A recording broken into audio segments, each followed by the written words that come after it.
परमेश्वर का वचन सीखने के लिए आए हुए सबको प्रभु यीशु मसीह के नाम से नमस्कार। प्रभु ਦਾ ਵਚਨ ਸਿੱਖਣ ਵਾਸਤੇ ਆਏ ਹੋਏ ਸਾਰਿਆਂ ਨੂੰ ਯੀਸ਼ੂ ਮਸੀਹ ਵਿੱਚ ਨਮਸਕਾਰ।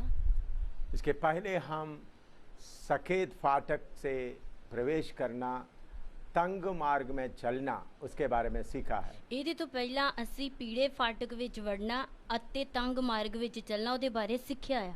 और कैसा हमारे अंदर का मैं और मेरा हमारे जीवन में रुकते हैं, ये भी सीखा है। ਸਾਡੇ ਅੰਦਰ ਜੋ ਮੈਂ ਅਤੇ ਜੀਵਨ ਵਿੱਚ ਕਿਸ ਤਰ੍ਹਾਂ ਰੁਕਾਵਟ ਪਾਉਂਦਾ ਉਹ ਵੀ ਸਿੱਖਿਆ ਆ। आज उससे आगे हम कुछ सीखेंगे। ਅੱਜ ਅਸੀਂ ਉਹਦੇ ਤੋਂ ਅੱਗੇ ਸਿੱਖਾਂਗੇ। लूका 14 अध्याय उसका 25 से 33 तक हम पढ़ेंगे। ਲੂਕਾ ਦੀ ਅੰਜੀਲ 14 ਬਾਬ ਉਹਦੀ 25 ਤੋਂ ਲੈ ਕੇ 33 ਐਤ ਤੱਕ। लूका 14 का 25 से लेकर 33 तक। ਲੂਕਾ ਦੀ ਅੰਜੀਲ ਉਹਦਾ 14 ਬਾਬ ਉਹਦੀ 25 ਐਤ ਤੋਂ ਲੈ ਕੇ 33 ਐਤ ਤੱਕ। जब बड़ी भीड़ उसके साथ जा रही थी तो उसने पीछे मुड़कर उनसे कहा, यदि कोई मेरे पास आए और अपने पिता और माता और पत्नी और बच्चों और भाइयों और बहनों वरन अपने प्राण को भी अप्रिय ना जाने तो वह मेरा चेला नहीं हो सकता। और जो कोई अपना क्रूस ना उठाए और मेरे पीछे ना आए वह भी मेरा चेला नहीं हो सकता। तुम में से कौन है जो गढ़ बनाना चाहता है और पहले बैठकर खर्च ना जोड़े कि पूरा करने की सामर्थ्य मेरे पास है कि नहीं।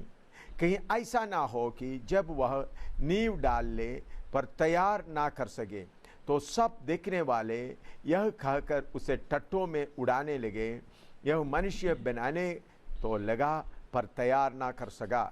या कौन ऐसा राजा है जो दूसरे राजा से युद्ध करने जाता हो और पहले बैठकर विचार ना कर ले कि जो 20,000 लेकर मुझ पर चढ़ा आता है क्या मैं 10,000 लेकर उसका सामना कर सकता हूँ या नहीं। नहीं तो उसके दूर रहते ही वह दूतों को भेजकर मिलाप करना चाहेगा। इसी रीति से तुम में से जो कोई अपना सब कुछ त्याग ना दे वह मेरा चेला नहीं हो सकता। ਵੱਡੀ ਪੀੜ੍ਹੀ ਯੀਸ਼ੂ ਦੇ ਨਾਲ ਚੱਲੀ ਜਾਂਦੀ ਸੀ ਅਤੇ ਉਸਨੇ ਮੁੜ ਕੇ ਉਹਨਾਂ ਨੂੰ ਆਖਿਆ, ਜੇ ਕੋਈ ਮੇਰੇ ਕੋਲ ਆਵੇ ਅਤੇ ਆਪਣੇ ਪਿਓ ਅਤੇ ਮਾਂ ਅਤੇ ਤੀਵੀਂ ਅਤੇ ਬਾਲ ਬੱਚਿਆਂ ਅਤੇ ਭਾਈਆਂ ਅਤੇ ਭੈਣਾਂ ਨਾਲ ਸਗੋਂ ਆਪਣੀ ਜਾਨ ਨਾਲ ਵੀ ਵੈਰ ਨਾ ਰੱਖੇ ਤਾਂ ਉਹ ਮੇਰਾ ਚੇਲਾ ਨਹੀਂ ਹੋ ਸਕਦਾ। ਜੋ ਕੋਈ ਆਪਣੀ ਸਲੀਬ ਚੁੱਕ ਕੇ ਮੇਰੇ ਮਗਰ ਨਾ ਆਵੇ ਮੇਰਾ ਚੇਲਾ ਨਹੀਂ ਹੋ ਸਕਦਾ। ਤੁਹਾਡੇ ਵਿੱਚੋਂ ਕੌਣ ਹੈ ਜਿਹਦੀ ਬੁਰਜ ਬਣਾਉਣ ਦੀ ਦਲੀਲ ਹੋਵੇ ਤਾਂ ਪਹਿਲਾਂ ਬੈਠ ਕੇ ਖਰਚ ਦਾ ਲੇਖਾ ਨਾ ਕਰੇ ਭਈ ਮੇਰੇ ਕੋਲ ਉਹਦਾ ਪੂਰਾ ਕਰਨ ਜੋਗਾ ਹੈ ਜਾਂ ਨਹੀਂ। ਕਿਤੇ ਇਉਂ ਨਾ ਹੋਵੇ ਕਿ ਜਾਂ ਉਸ ਨੇ ਨੀਂਦ ਰੱਖੀ ਅਤੇ ਪੂਰਾ ਨਾ ਕਰ ਸਕਿਆ ਤਾਂ ਸਭ ਵੇਖਣ ਵਾਲੇ ਇਹ ਕਹਿ ਕੇ ਉਸ ਉੱਤੇ ਹੱਸਣ ਲੱਗ ਪੈਣ ਕਿ ਇਹ ਮਨੁੱਖ ਮਕਾਨ ਬਣਾਉਣ ਲੱਗਾ ਪਰ ਪੂਰਾ ਨਾ ਕਰ ਸਕਿਆ। ਜਾਂ ਕਿਹੜਾ ਰਾਜਾ ਹੈ ਕਿ ਜਾਂ ਦੂਏ ਰਾਜੇ ਨਾਲ ਲੜਨ ਲਈ ਨਿਕਲੇ ਤਾਂ ਪਹਿਲਾਂ ਬੈਠ ਕੇ ਸਲਾਹ ਨਾ ਕਰੇ ਭਈ ਕੀ ਮੈਂ 10,000 ਨਾਲ ਉਹਦਾ ਸਾਹਮਣਾ ਕਰ ਸਕਦਾ ਹਾਂ ਜਿਹਨੇ 20,000 ਨਾਲ ਮੇਰੇ ਉੱਤੇ ਚੜਾਈ ਕੀਤੀ। ਜੇ ਨਹੀਂ ਤਾਂ ਦੂਏ ਦੇ ਅਜੇ ਦੂਰ ਹੁੰਦਿਆਂ ਉਹ ਵਕੀਲ ਕੱਲ ਕੇ ਮੇਲ ਮਿਲਾਪ ਦੀਆਂ ਸ਼ਰਤਾਂ ਪੁੱਛਦਾ ਹੈ। ਸੋ ਇਸੇ ਤਰ੍ਹਾਂ ਤੁਹਾਡੇ ਵਿੱਚੋਂ ਹਰੇਕ ਜੋ ਆਪਣਾ ਸਭ ਕੁਝ ਨਾ ਤਿਆਗੇ ਉਹ ਮੇਰਾ ਚੇਲਾ ਨਹੀਂ ਹੋ ਸਕਦਾ। इधर में प्रभु यीशु मसीह उनके पीछे चलने के लिए शर्त रख रहा है, कौन उनके पीछे चल सकता है। इधर यीशु मसीह ਦੇ ਪਿੱਛੇ ਚੱਲਣ ਵਾਸਤੇ यीशु मसीह शर्त ਰੱਖਦਾ ਆ। पहले मैंने आपको बताया प्रभु यीशु मसीह सबको देकर बोला, जो अपने आप को इनकार नहीं करते और अपना क्रूस नहीं उठाते वो मेरे पीछे चलने मेरे चेला नहीं बन सकता। यीशु मसीह ने पहला आख्या जो अपने आप ਦਾ ਇਨਕਾਰ ਨਹੀਂ ਕਰਦਾ ਅਤੇ ਰੋਜ਼ ਆਪਣੀ ਕਰੂਸ ਸਲੀਬ ਨਹੀਂ ਚੁੱਕਦਾ ਉਹ ਮੇਰੇ ਪਿੱਛੇ ਨਹੀਂ ਚੱਲ ਸਕਦਾ। इधर में प्रभु यीशु और आगे आकर बता रहा है, इधर प्रभु यीशु मसीह ਹੋਰ ਅੱਗੇ ਆ ਕੇ ਦੱਸਦਾ ਆ अपना माता, अपना पिता, अपना पत्नी, अपना बेटा बेटियों सबको त्यागना है। ਆਪਣੇ ਪਿਓ ਮਾਂ ਤੀਵੀਂ ਬਾਲ ਬੱਚਿਆਂ ਅਤੇ ਭਾਈਆਂ ਭੈਣਾਂ ਨੂੰ ਸਭ ਨੂੰ ਤਿਆਗਣਾ ਆ। प्रभु यीशु मसीह क्यों ऐसा कहा है? प्रभु यीशु मसीह ने क्यों इस तरह आख्या? इस शारीरिक प्यार थोड़ी देर का है। ये शारीरिक प्यार थोड़ी देर दा है। हम प्यार के बारे में सीखते समय में 3 किस्म का प्यार है। असी प्यार दे बारे सीखते समय 3 किस्मां दा प्यार है। पहला है इरोस प्यार या लैंगिक प्यार, जो लड़का लड़की या आदमी औरत का बीच का सेक्सुअल प्यार। ਪਹਿਲਾ ਹੈ ਈਰੋਸ ਪਿਆਰ, ਲਾਇੰਗਿਕ ਪਿਆਰ ਜੋ ਆਪਸ ਵਿੱਚ ਲੜਕੇ ਲੜਕੀ ਦਾ ਆ हाँ, या पति पत्नी के ਜਾਂ बीच में। ਪਤੀ ਪਤਨੀ ਦਾ ਆ। ये प्यार का सबसे नीचे स्तर का है। ਇਹਦਾ ਜਿਹੜਾ ਦਰਜਾ ਹੈ ਸਾਰਿਆਂ ਨਾਲੋਂ ਥੱਲੇ ਦਾ ਆ। ये शरीर का एक किस्म का भूख है। ਇਹ ਇੱਕ ਕਿਸਮ ਦੀ ਸਰੀਰ ਦੀ ਭੁੱਖ ਆ। ये शरीर का भूख जब बढ़ता है, खाना ढूंढते हैं। ਜਦੋਂ ਸਰੀਰ ਦੀ ਭੁੱਖ ਵੱਧਦੀ ਹੈ ਤਾਂ ਅਸੀਂ ਖਾਣਾ ਲੱਭਦੇ ਆ। इसी मुताबिक शरीर का प्यार बढ़ते समय में आदमी औरत को ढूंढते हैं, औरत आदमी को ढूंढते हैं। ਇਸੇ ਤਰ੍ਹਾਂ ਸਰੀਰਕ ਪਿਆਰ ਦੀ ਭੁੱਖ ਵੱਧਦੇ ਸਮੇਂ ਆਦਮੀ ਔਰਤ ਨੂੰ ਲੱਭਦਾ ਹੈ, ਔਰਤ ਆਦਮੀ ਨੂੰ ਲੱਭਦੀ ਹੈ, लड़का लड़की को ढूंढते हैं। ਲੜਕਾ ਲੜਕੀ ਨੂੰ ਲੱਭਦਾ ਹੈ। दुनिया में लोग बोलते हैं यही बड़ा प्यार है। ਦੁਨੀਆ ਵਿੱਚ ਲੋਕ ਕਹਿੰਦੇ ਨੇ ਇਹੋ ਹੀ ਵੱਡਾ ਪਿਆਰ ਆ। ये ऐसा प्यार में आकर शादी करने के बाद आपस में कितना लड़ाइयां चलता है। ਇਸ ਤਰ੍ਹਾਂ ਪਿਆਰ ਕਰਨ ਤੋਂ ਬਾਅਦ ਸ਼ਾਦੀ ਕਰਨ ਦੇ ਬਾਅਦ ਵੀ ਲੜਾਈਆਂ ਕਿੰਨੀਆਂ ਚੱਲਦੀਆਂ ਨੇ। ऐसा प्यार करने के बाद एक शादी हुआ, दूसरा शादी हुआ, तीसरा शादी हुआ, ऐसा चलता है। ਇਸ ਤਰ੍ਹਾਂ ਪਿਆਰ ਕਰਨ ਦੇ ਕਾਰਨ ਇੱਕ ਸ਼ਾਦੀ ਹੁੰਦੀ, ਦੂਜੀ ਹੁੰਦੀ ਹੈ, ਤੀਜੀ भी ਹੁੰਦੀ ਹੈ। ये जानवरों के अंदर भी है प्यार है। ਇਹ ਜਾਨਵਰਾਂ ਦੇ ਅੰਦਰ ਵੀ ਆ। दूसरा प्यार है भाईचारे का या भाईचारे का प्रेम है, जो फिलेयो प्यार बोलते हैं। ਦੂਸਰਾ ਹੈ ਫਿਲੀਓ ਜੋ ਭਾਈਚਾਰੇ ਦਾ ਆ। माँ बाप का आपस का प्यार, ਮਾਂ ਬਾਪ ਦਾ ਆਪਸ ਵਿੱਚ बच्चों के ਪਿਆਰ, साथ का प्यार, ਬੱਚਿਆਂ ਦਾ ਆਪਸ ਵਿੱਚ ਪਿਆਰ, भाई बहनों का प्यार। ਭੈਣ ਭਰਾਵਾਂ ਦਾ ਆਪਸ ਵਿੱਚ ਪਿਆਰ। ये प्यार एक किस्म का इरोस प्रेम से ऊंचा है। ਇਹ ਵਾਲਾ ਪਿਆਰ ਈਰੋਸ ਪ੍ਰੇਮ ਤੋਂ ਥੋੜਾ ਉੱਚਾ ਆ। लेकिन इसमें भी एक बात है, ਪਰ ਇਹਦੇ ਵਿੱਚ ਵੀ ਇੱਕ ਗੱਲ ਆ। अगर जिसको प्यार करते हैं बदले में प्यार नहीं करता तो प्यार घटता जाता है। ਅਗਰ ਅਸੀਂ ਪਿਆਰ ਕਰਦੇ ਹਾਂ ਤੇ ਉਹਦੇ ਬਦਲੇ ਵਿੱਚ ਦੂਜੇ ਨੂੰ ਪਿਆਰ ਨਹੀਂ ਕਰਦੇ ਤੇ ਉਹ ਘਟਦਾ ਜਾਂਦਾ ਆ। तो प्यार के रिस्पॉन्स, उन्होंने जितना प्यार देते हैं उसके अनुसार दूसरों से भी प्यार चाहते हैं।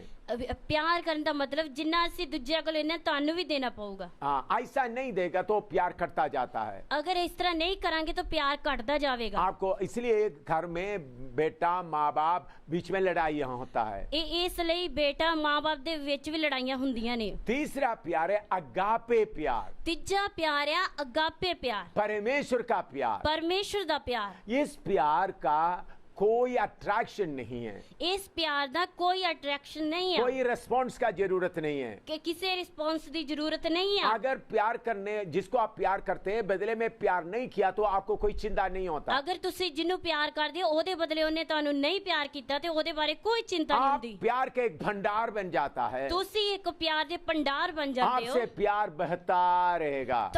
ਤੁਹਾਡੇ ਵਿੱਚੋਂ ਪਿਆਰ ਬਹਿੰਦਾ आप ਰਹੇਗਾ। देखा होगा पानी का बड़ा टैंकी, ਤੁਸੀਂ ਵੇਖਿਆ ਹੋਵੇਗਾ ਪਾਣੀ ਦੀ ਵੱਡੀ ਟੈਂਕੀ। अपने आप ही जब पानी भरा होता पानी चलता रहता है। ਆਪਣੇ ਆਪ ਹੀ ਜਦੋਂ ਟੈਂਕੀ ਭਰ ਜਾਂਦੀ ਤੇ ਪਾਣੀ ਚੱਲਦਾ ਰਹਿੰਦਾ ਹੈ। इसी मुताबिक सबसे ऊंचा प्यार है अगापे प्यार। ਇਸੇ ਤਰ੍ਹਾਂ ਸਭ ਤੋਂ ਉੱਚਾ ਪਿਆਰ ਹੈ ਅਗਾਪੇ ਪਿਆਰ। पति पत्नी का प्यार, माँ बाप का प्यार, ये सब ये नीचे वाला दो प्यारों में आता है। ਪਤੀ ਪਤਨੀ ਦਾ ਪਿਆਰ, ਮਾਂ-ਬਾਪ ਦਾ ਪਿਆਰ, ਇਹ ਸਾਰੇ ਥੱਲੇ ਸਥਾਨ ਤੇ ਆ।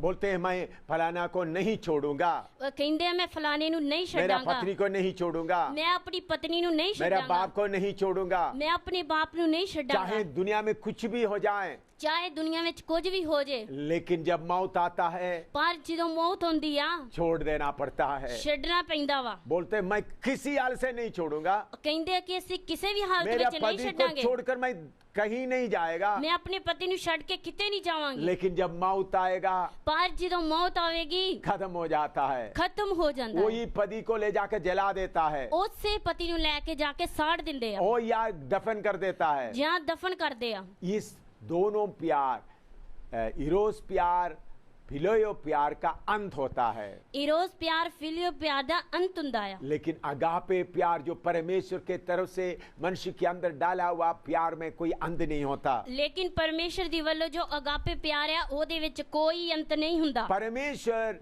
इसलिए तात्कालिक प्यार से हमको छुड़ाना चाहता है। ਪਰਮੇਸ਼ਰ ਸਾਨੂੰ ਇਸ ਸਮੇਂ ਦੇ ਪਿਆਰ ਤੋਂ ਸਾਨੂੰ ਅਲੱਗ ਕਰਨਾ ਚਾਹੁੰਦਾ ਆ। इधर मैं एक बात, उसका 28वां पद आपको बताना चाहता हूँ। ਉਹਦੀ 28 ਆਇਤ ਵਿੱਚ ਮੈਂ ਤੁਹਾਨੂੰ ਦੱਸਣਾ ਚਾਹੁੰਦਾ और ਹਾਂ। पहले बैठकर खर्च ना जोड़ें कि पूरा करने का सामर्थ मेरे पास है कि नहीं। ਤੁਹਾਡੇ ਵਿੱਚੋਂ ਕੌਣ ਹੈ ਜਿਹਦੀ ਬੁਰਜ ਬਣਾਉਣ ਦੀ ਦਲੀਲ ਹੈ ਤਾਂ ਪਹਿਲਾਂ ਬੈਠ ਕੇ ਖਰਚ ਨਾ लेखा ना करें। हाँ, पहले हम यीशु के पीछे चलते समय में बैठकर सोचना है ਪਹਿਲਾਂ ਅਸੀਂ ਯੀਸ਼ੂ ਦੇ ਪਿੱਛੇ ਚੱਲਦੇ ਸਮੇਂ ਬੈਠ ਕੇ ਸੋਚਣਾ ਆ क्या क्या करना है। ਕੀ ਕਰਨਾ ਆ। यीशु के पीछे चलना है तो अपने आप को इनकार करना है। ਯੀਸ਼ੂ ਦੇ ਪਿੱਛੇ ਚੱਲਣਾ ਹੈ ਤੇ ਆਪਣੇ ਆਪ ਦਾ ਇਨਕਾਰ ਕਰਨਾ मैं ਪਊਗਾ। और मेरा छोड़ना है। ਮੈਂ ਅਤੇ ਮੇਰਾ ਛੱਡਣਾ ਆ। माँ बाप और भाई बहन पत्नी बच्चों का रिश्ता भी तोड़ना है। ਮਾਂ-ਬਾਪ ਭੈਣ ਭਰਾ ਸਾਰਿਆਂ ਦਾ ਰਿਸ਼ਤਾ ਛੱਡਣਾ ਆ। ये सब बैठकर पहले सोचना है। ਇਹ ਬੈਠ ਕੇ ਪਹਿਲਾਂ ਸੋਚਣਾ ਆ। बहुत सारे लोग यीशु के पीछे आता है, ਬਹੁਤ ਸਾਰੇ ਲੋਕ ਯੀਸ਼ੂ ਦੇ ਪਿੱਛੇ ਆਉਂਦੇ ਨੇ। हजारों के तादाद यीशु के पीछे आता है, ਹਜ਼ਾਰਾਂ ਦੀ ਤਾਦਾਦ ਨਾਲ ਯੀਸ਼ੂ ਦੇ ਪਿੱਛੇ ਆਉਂਦੇ ਨੇ। लेकिन वो यीशु के पीछे नहीं चलते हैं। ਪਰ ਉਹ ਯੀਸ਼ੂ ਦੇ ਪਿੱਛੇ ਨਹੀਂ ਚੱਲਦੇ। कुछ लोग चंगाई के लिए आ गया, ਕੁਝ ਲੋਕ ਚੰਗਾਈ ਵਾਸਤੇ कुछ ਅੱਗੇ ਆ लोग ਗਏ। अपना घर का समस्या दूर करने के लिए आया, ਕੁਝ ਲੋਕ ਆਪਣੇ ਘਰ ਦੀ ਸਮੱਸਿਆ ਨੂੰ ਦੂਰ कुछ ਕਰਨ लोग ਲਈ अपना ਆਏ। दुख दूर करने के लिए आया, ਕੁਝ ਲੋਕ ਆਪਣੇ ਦੁੱਖ ਨੂੰ ਦੂਰ ਕਰਨ ਲਈ कुछ ਆਏ। लोग अद्भुत काम देखने के लिए आया। ਕੁਝ ਲੋਕ ਅਚੰਬੇ ਕੰਮ ਦੇਖਣ ਲਈ ਆਏ। ये सब यीशु के पीछे नहीं चलते हैं। ਇਹ ਸਾਰੇ ਯੀਸ਼ੂ ਦੇ ਪਿੱਛੇ ਨਹੀਂ ਚੱਲਦੇ। यूहन्ना 6 अध्याय में लिखा है, ਯਹੂਨਾ ਦੇ 6 ਅਧਿਆਇ ਵਿੱਚ ਲਿਖਿਆ यीशु के पीछे चलने वाला बहुत सारे लोग उल्टा फिर गए, वापस चले गए। ਯੀਸ਼ੂ ਦੇ ਪਿੱਛੇ ਚੱਲਣ ਵਾਲੇ ਲੋਕ ਬਹੁਤ ਸਾਰੇ ਉਲਟੇ ਫਿਰ ਗਏ। बाद में चेले ही रह गया। ਬਾਅਦ ਵਿੱਚ ਚੇਲੇ ਹੀ ਰਹਿ ਗਏ। शुरू में हम देखते हैं ਸ਼ੁਰੂ ਵਿੱਚ ਅਸੀਂ ਦੇਖਦੇ यीशु ਹਾਂ जिधर जाते हजारों में लोग यीशु के पीछे लग जाते ਯੀਸ਼ੂ थे। ਜਿੱਥੇ ਜਾਂਦਾ ਹੀ ਹਜ਼ਾਰਾਂ ਲੋਕ ਉਹਦੇ ਪਿੱਛੇ ਜਾਂਦੇ। जब यीशु मसीह कमरे में एक घर में था, ਜਦੋਂ ਯੀਸ਼ੂ ਮਸੀਹ ਇੱਕ ਘਰ ਵਿੱਚ ਸੀ दरवाजे में इतना भीड़ लगी हुई थी, ਦਰਵਾਜ਼ੇ ਵਿੱਚ ਇੰਨੀ ਭੀੜ ਲੱਗੀ ਹੋਈ ये ਸੀ। अधरंगी को लाने के लिए कोई रास्ता नहीं था, ਅਧਰੰਗੀ ਨੂੰ ਲੈ ਕੇ ਆਉਣ ਵਾਸਤੇ ਕੋਈ ਰਾਹ ਨਹੀਂ इसलिए ਸੀ। छत को तोड़ना पड़ा। ਇਸ ਲਈ ਛੱਤ ਨੂੰ ਤੋੜਨਾ ਪਿਆ। इतना भीड़ यीशु के पीछे चल रहे थे, ਇੰਨੀ ਭੀੜ ਯੀਸ਼ੂ ਦੇ ਪਿੱਛੇ ਚੱਲਦੀ लेकिन ਸੀ। यीशु ने उपदेश जब देना शुरू किया, ਪਰ ਯੀਸ਼ੂ ਨੇ ਜਦੋਂ ਉਪਦੇਸ਼ ਦੇਣਾ ਸ਼ੁਰੂ ਕੀਤਾ लोग तितर पे थोड़ा थोड़ा कम होते गया।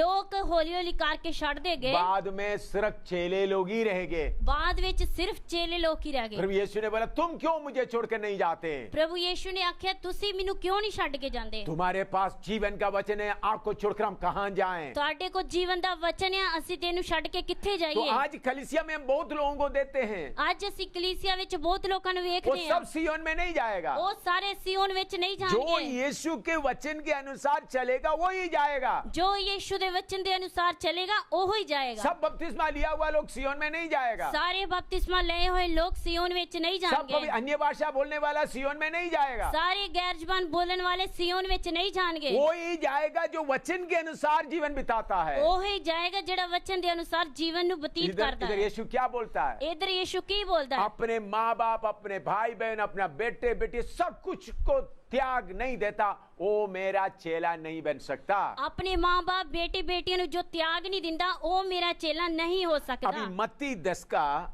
34 से लेकर 39 तक पढ़ते हैं। ਮੱਤੀ 10 ਬਾਬ ਦੀ 34 ਤੋਂ ਲੈ ਕੇ 39 ਤੱਕ ਦੇਖਾਂਗੇ। मत्ती 10 का 34 से 39 तक। ਮੱਤੀ ਦੀ ਅੰਜੀਲ 10 ਬਾਬ ਦੀ 34 ਤੋਂ ਲੈ ਕੇ 39 ਐ ਤੱਕ। यह न समझो कि मैं पृथ्वी पर मिलाप कराने आया हूं। मैं मिलाप कराने नहीं पर तलवार चलवाने आया हूं। मैं तो आया हूं कि मनुष्य को उसके पिता से और बेटी को उसकी माँ से और बहू को उसकी सास से अलग करूं। मनुष्य का वैरी उसके करीके लोग होंगे। जो माता या पिता को मुझसे अधिक प्रिय जानता है वो मेरे योग्य नहीं, और जो बेटा या बेटी को मुझसे अधिक प्रिय जानता है वो मेरा योग्य नहीं, और जो अपना क्रूस लेकर मेरे पीछे ना चले वो मेरे योग्य नहीं। जो अपने प्राण बचाता है वह उसे खोएगा, और जो मेरे कारण अपना प्राण खोता है वह उसे पाएगा। ਇਹ ਨਾ ਸਮਝੋ ਭਈ ਮੈਂ ਧਰਤੀ ਉੱਤੇ ਮੇਲ ਕਰਾਉਣ ਆਇਆ ਹਾਂ। ਮੇਲ ਕਰਾਉਣ ਨਹੀਂ ਸਗੋਂ ਤਲਵਾਰ ਚਲਾਉਣ ਆਇਆ ਹਾਂ। ਕਿਉਂ ਜੋ ਮੈਂ ਮਨੁੱਖ ਨੂੰ ਉਹਦੇ ਪਿਓ ਤੋਂ ਅਤੇ ਧੀ ਨੂੰ ਉਹਦੀ ਮਾਂ ਤੋਂ ਅਤੇ ਨੂੰਹ ਨੂੰ ਉਹਦੀ ਸੱਸ ਤੋਂ ਅੱਡ ਕਰਨ ਆਇਆ ਹਾਂ। ਔਰ ਮਨੁੱਖ ਦੇ ਵੈਰੀ ਉਹਦੇ ਘਰ ਦੇ ਹੀ ਹੋਣਗੇ।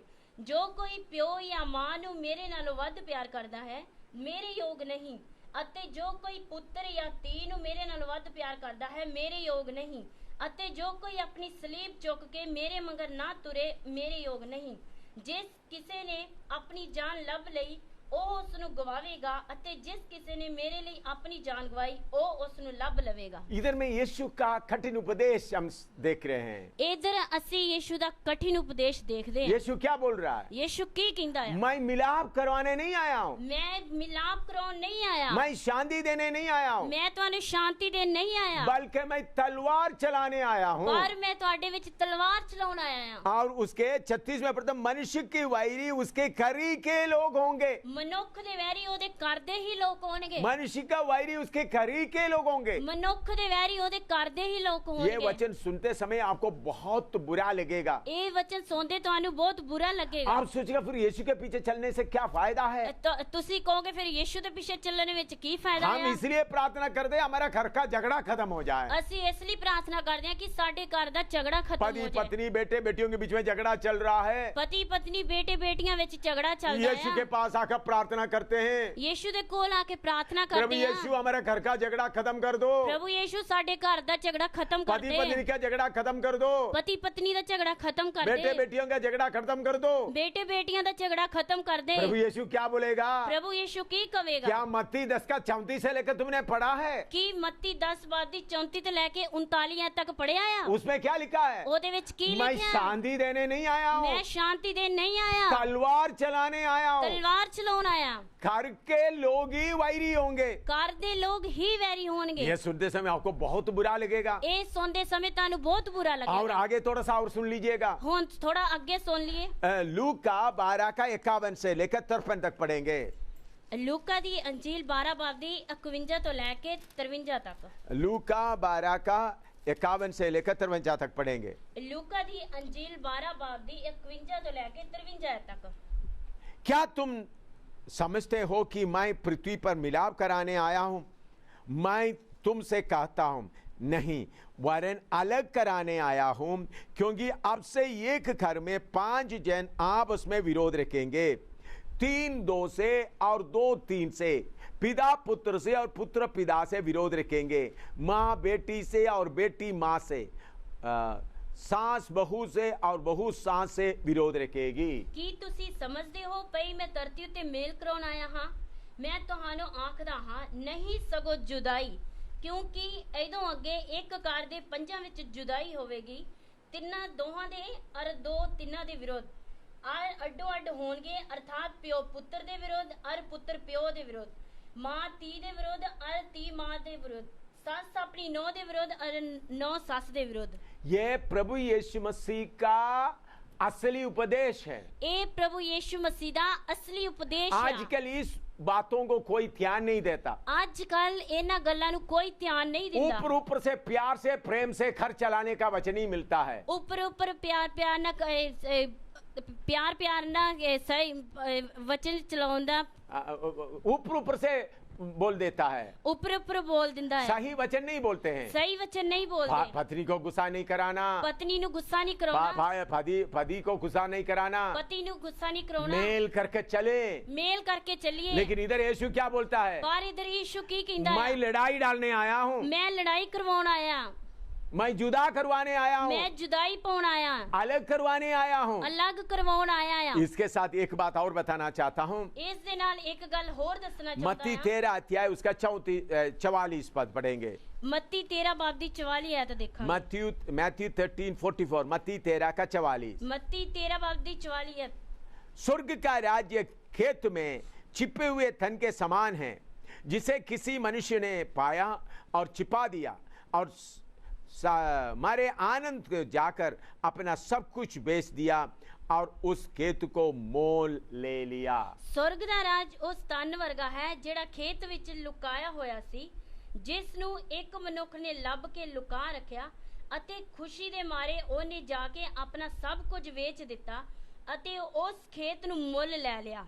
इधर में देखते हैं एक आदमी को मालूम हो एक खेत में कुछ धन छुपा कर रखा हुआ है। ਇਧਰ ਲਿਖਿਆ ਹੈ ਇੱਕ ਆਦਮੀ ਨੂੰ ਪਤਾ ਲੱਗ ਗਿਆ ਇਸ ਖੇਤ ਵਿੱਚ ਛੁਪਾ ਕੇ ਧਨ ਰੱਖਿਆ ਆ। तो उन्होंने क्या किया? ਉਹਨੇ ਕੀ ਕੀਤਾ? खुशी से जाकर उनका सारा जमीन जायदाद बेच दिया। ਖੁਸ਼ੀ ਦੇ ਨਾਲ ਉਹਨੇ ਜਾ ਕੇ ਆਪਣੀ ਸਾਰੀ ਜ਼ਮੀਨ ਤੇ ਜਾਇਦਾਦ ਵੇਚ ਦਿੱਤੀ। दुख के साथ नहीं, ਦੁੱਖ ਦੇ ਨਾਲ ਨਹੀਂ, सब बेच दिया, ਸਾਰਾ ਵੇਚ ਦਿੱਤਾ, फिर ये खेत को खरीद लिया। ਫਿਰ ਇਹ ਖੇਤ ਨੂੰ ਖਰੀਦਿਆ। इसी मुताबिक खुशी से यीशु के पीछे चलना है। ਇਸੇ ਤਰ੍ਹਾਂ ਖੁਸ਼ੀ ਦੇ ਨਾਲ ਯੀਸ਼ੂ ਦੇ ਪਿੱਛੇ ਚੱਲਣਾ ਹੈ। माँ बाप को खुशी से त्यागना है, ਮਾਂ ਬਾਪ ਨੂੰ ਖੁਸ਼ੀ ਦੇ ਨਾਲ ਤਿਆਗਣਾ बेटे ਹੈ, बेटियों को खुशी से त्यागना है, ਬੇਟੇ ਬੇਟੀਆਂ ਨੂੰ ਖੁਸ਼ੀ ਨਾਲ ਤਿਆਗਣਾ ਹੈ, अपने आप को खुशी से त्यागना है। ਆਪਣੇ ਆਪ ਨੂੰ ਖੁਸ਼ੀ ਨਾਲ ਤਿਆਗਣਾ पिछले ਹੈ। दिनों में आपने सीखा है कैसा अपने आप को त्यागना है, ਪਿਛਲੇ ਦਿਨਾਂ ਵਿੱਚ ਤੁਸੀਂ ਸਿੱਖਿਆ ਹੈ ਆਪਣੇ ਆਪ ਨੂੰ ਕਿਸ ਤਰ੍ਹਾਂ ਤਿਆਗਣਾ ਹੈ। और ऐसा करने के बाद उस आदमी ने क्या किया, जाकर मोल ले लिया। ਇਸ ਤਰ੍ਹਾਂ ਕਰਨ ਦੇ ਬਾਅਦ ਉਸ ਆਦਮੀ ਨੇ ਕੀ ਕੀਤਾ, ਜਾ ਕੇ ਮੁੱਲ ਲੈ ਲਿਆ। मोल लेना है तो कुछ देना है। ਮੁੱਲ ਲੈਣਾ ਹੈ ਤੇ ਕੁਝ ਦੇਣਾ ਆ। स्वर्ग राज्य को पाना है तो आपको कुछ खोना पड़ेगा। स्वर्ग राज ਨੂੰ ਲੈਣਾ ਹੈ ਤੇ ਤੁਹਾਨੂੰ ਕੁਝ ਖੋਣਾ ਪਵੇਗਾ। कुछ लोग क्या सोचते हैं, ਕੁਝ ਲੋਕ ਕੀ मेरा ਸੋਚਦੇ पति ਨੇ, का प्यार भी मुझे मिले रहे, ਮੇਰੇ ਪਤੀ ਦਾ ਪਿਆਰ ਵੀ ਮੈਨੂੰ पापा ਮਿਲਿਆ का ਰਹੇ, प्यार भी मिले रहे, ਪਾਪਾ ਦਾ ਪਿਆਰ ਵੀ ਮਿਲਿਆ बच्चों का ਰਹੇ, प्यार भी मिले रहे, ਬੱਚਿਆਂ ਦਾ ਪਿਆਰ ਵੀ ਮਿਲਿਆ स्वर्ग ਰਹੇ, राज्य भी मुझे मिले रहे। स्वर्ग राज ਵੀ ਮਿਲੇ। एक हाथ से इस दुनिया का प्यार पकड़े रखे, ਇੱਕ ਹੱਥ ਨਾਲ ਦੁਨੀਆ ਦਾ ਪਿਆਰ ਫੜੀ ਰੱਖੀਏ, दूसरा हाथ प्रभु का प्यार। ਦੂਜਾ ਹੱਥ ਪ੍ਰਭੂ ਦੇ ਪਿਆਰ ਨਾਲ। मेरे प्यारे, दुनिया का प्यार का अंत होता है। ਮੇਰੇ ਪਿਆਰਿਓ, ਦੁਨੀਆ ਦੇ ਪਿਆਰ ਦਾ ਅੰਤ ਹੁੰਦਾ ਹੈ। चाहे कितना भी बड़ा सख्त प्रेम है, ਚਾਹੇ ਕਿੰਨਾ ਵੀ ਸਖਤ ਪ੍ਰੇਮ ਆ, आपने बड़ा गहरा प्रेम से अपना पत्नी को प्रेम करते हैं, ਚਾਹੇ ਤੁਸੀਂ ਕਿੰਨੇ ਵੀ ਗਹਿਰੇ ਪ੍ਰੇਮ ਨੂੰ ਆਪਣੇ ਪਤਨੀ ਨੂੰ ਪਿਆਰ ਕਰਦੇ या ਹੋ, अपना पति को प्यार करते हैं, ਜਾਂ ਆਪਣੇ ਪਤੀ ਨੂੰ ਪਿਆਰ आपका ਕਰਦੇ ਹੋ, बेटे को प्यार करते ਜਾਂ हैं, ਆਪਣੇ ਬੇਟੇ ਨੂੰ ਪਿਆਰ अपने ਕਰਦੇ हो, भाई को प्यार करते हैं। ਆਪਣੇ ਭਰਾ ਨੂੰ ਪਿਆਰ आप बोलते ਕਰਦੇ हैं ਹੋ, मेरे भाई को मैं नहीं छोड़ूंगा। ਜਾਂ ਕਹਿੰਦੇ ਆਪਣੇ ਭਰਾ ਨੂੰ ਮੈਂ ਨਹੀਂ ਛੱਡਾਂਗਾ। कितना देर आप उनको प्यार कर सकते हैं? ਕਿੰਨੀ ਦੇਰ ਤੱਕ ਤੁਸੀਂ ਉਹਨੂੰ ਪਿਆਰ ਕਰੋਗੇ? ज्यादा से ज्यादा 120 साल। ਜ਼ਿਆਦਾ ਤੋਂ ਜ਼ਿਆਦਾ 120 ਸਾਲ। उसके बाद मौत आएगा, ਉਹਦੇ ਤੋਂ ਬਾਅਦ ਮੌਤ ਆਵੇਗੀ, उनका प्राण निकल जाएगा। ਉਹਦਾ ਪ੍ਰਾਣ ਨਿਕਲ ਜਾਵੇਗਾ। आप उनको जोर से पकड़ा हुआ है, ਤੁਸੀਂ ਉਹਨੂੰ ਜ਼ੋਰ ਦੀ ਫੜਿਆ ਆ। एक दिन जान देने के बाद एक दिन पकड़ते रहा, ਜਾਣ ਦੇ ਤੋਂ ਬਾਅਦ ਇੱਕ ਦਿਨ ਫੜਦੇ ਰਹੇ, दूसरा दिन पड़ते रहा, ਦੂਜੇ ਦਿਨ ਫੜਦੇ तीसरे ਰਹੇ, दिन बदबू आ रहा है, ਤੀਜੇ ਦਿਨ ਬੋ ਆਉਂਦੀ ਆ, तब आप ही फेंक देगा। ਫਿਰ ਤੁਸੀਂ ਆਪਣੇ ਆਪ ਹੀ ਸੁੱਟ नाक ਦੋਗੇ। बंद करके बोलेगा ले जाके इसको जलाओ। ਨੱਕ ਫੜ ਕੇ ਤੁਸੀਂ ਕਹੋਗੇ ਜਾ ਕੇ ਇਹਨੂੰ ਸਾੜੋ। इसलिए इस संसार का शारीरिक प्रेम का अंत है। ਇਸ ਕਰਕੇ ਇਸ ਸੰਸਾਰ ਦੇ ਸਰੀਰਕ ਪ੍ਰੇਮ ਦਾ ਅੰਤ ਆ। इसलिए प्रभु यीशु मसीह बोलता है इस प्रेम को छोड़ दो। ਇਸ ਲਈ ਪ੍ਰਭੂ ਯਿਸੂ ਮਸੀਹ ਕਹਿੰਦਾ ਹੈ ਇਸ ਪ੍ਰੇਮ ਨੂੰ ਛੱਡ ਦਿਓ। पौलुस क्या बोलता है? ਪੌਲੁਸ ਕੀ ਕਹਿੰਦਾ ਆ? पहला कोरिन्थी 7 का 29 से 31 तक पढ़ते हैं। ਪਹਿਲਾ ਕੁਰਿੰਥੀਆਂ 7 ਬਾਬ ਦੀ 29 से लेकर 31 तक पढ़ेंगे। 29 ਐਤ ਤੋਂ ਲੈ ਕੇ 31 ਤੱਕ। पहला कोरिन्थी 7 का 29 से लेकर 31 तक पढ़ेंगे। ਪਹਿਲਾ ਕੁਰਿੰਥੀਆਂ 7 ਬਾਬ ਦੀ 29 ਤੋਂ ਲੈ ਕੇ 31 तक। हे भाइयों, मैं यह कहता हूं कि समय कम किया गया है, इसलिए चाहिए कि जिनके पत्नी हो वे ऐसा हो मानो उनके पत्नी नहीं, और रोने वाला ऐसा हो मानो रोते नहीं, और आनंद करने वाला ऐसा हो मानो आनंद नहीं करते, और मोल लेने वाला ऐसा हो मानो उसके पास कुछ है ही नहीं, और इस संसार का साथ व्यवहार करने वाला ऐसा हो कि संसारी के ना होले, क्योंकि इस संसार का रीति और व्यवहार बदलते जाते हैं। हे ਭਰਾਵੋ, ਮੈਂ ਇਹ ਆਖਦਾ ਹਾਂ ਜੋ ਸਮਾਂ ਕਟਾਇਆ ਗਿਆ ਹੈ, ਭਈ ਇੱਕ ਦੋ ਅੱਗੇ ਪਤਨੀ ਵਾਲੇ ਅਜਿਹੇ ਹੋਣ ਕਿ ਜਾਣੀਦਾ ਉਹਨਾਂ ਦੇ ਪਤਨੀਆਂ ਨਹੀਂ, ਅਤੇ ਰੋਣ ਵਾਲੇ ਕੀ ਜਾਣੀਦਾ ਕਿ ਉਹ ਨਹੀਂ ਰੋਂਦੇ, ਅਤੇ ਆਨੰਦ ਕਰਨ ਵਾਲੇ ਕੀ ਜਾਣੀਦਾ ਵੀ ਆਨੰਦ ਨਹੀਂ ਕਰਦੇ, ਅਤੇ ਮੁੱਲ ਲੈਣ ਵਾਲੇ ਕੀ ਜਾਣੀਦਾ ਉਹਨਾਂ ਦੇ ਕੋਲ ਮਾਲ ਨਹੀਂ,